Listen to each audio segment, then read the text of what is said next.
நாட்டையே உலுக்கிய பகல்காம் கோர தாக்குதலில் இருந்து தப்பி பிழைத்த தமிழர்கள் தங்களது கண்முன் நடந்த அசம்பாவிதம் குறித்தும் தாக்குதலில் இருந்து தப்பியது குறித்தும் தங்களது மோசமான அனுபவங்களை நம்மிடம் பகிர்ந்து கொண்டனர். பஹல்காம் போன்ற ஒரு இடத்துல சார் பாய்சன் ஒரு வேலி இருக்கு. ஒரு ரொம்ப பீஸ்ஃபுல்லான ஒரு வேலி. அது கிட்டத்தட்ட ஒரு மினி சுவிட்சர்லாந்து சொல்லி அங்கே கீழே இருக்க சொன்னாங்க. அதனால நாங்கள் வந்து ரொம்ப ஆர்வமாக அங்கே மேலே போனோம். மேலே போயிட்டு ஒரு 1 hour கிட்ட அங்கே ஃபுல்லாக என்ஜாய் பண்ணிட்டு நாங்கள் திரும்பி போகலாம். அடுத்ததாக பஹல்காம் ஐஸ் மலைக்கு போகணும் அப்படின்றதுக்காக நாங்கள் கிளம்பும் போது தான் வந்து ஒரு 20 அடி தூரத்தில் வந்து சுட ஆரம்பிச்சிட்டாங்க ஜனங்களை. அங்கே இருந்தவங்க ரொம்ப அழுகுறல் வந்தது. ஃபர்ஸ்ட் குண்டு வந்தோடனே நாங்கள் பட்டாசு தான் வெடிக்குது அப்படின்னு சொல்லி நினைச்சோம்.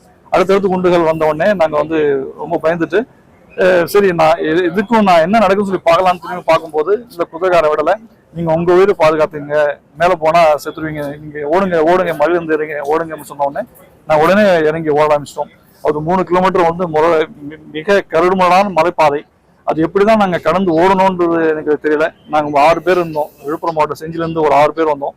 அந்த 6 பேரும் வந்து உயிரை பாதுகாத்துக்காக நாங்கள் வந்து இறங்கி ஓடினதை வந்து எங்களுக்கு இன்னைக்கு நினைச்சு பார்க்க கூட முடியல. நாங்கள் எப்படி ஓடி வந்தோம் சொல்லி அந்த அளவுக்கு வந்து அங்கே ஐஸ் ஒதுங்கின மாதிரி ஒரு தண்ணி ஆறு மலைப்பகுதி எனக்கு சகதி எப்படி சொல்லி 2 இடத்துல இவரும் விழுந்தார், நானும் விழுந்தேன். இருந்தாலும் வந்து உயிரை பாதுகாத்துக்கிறத வந்து நாங்கள் வந்து தப்பிச்சோம்.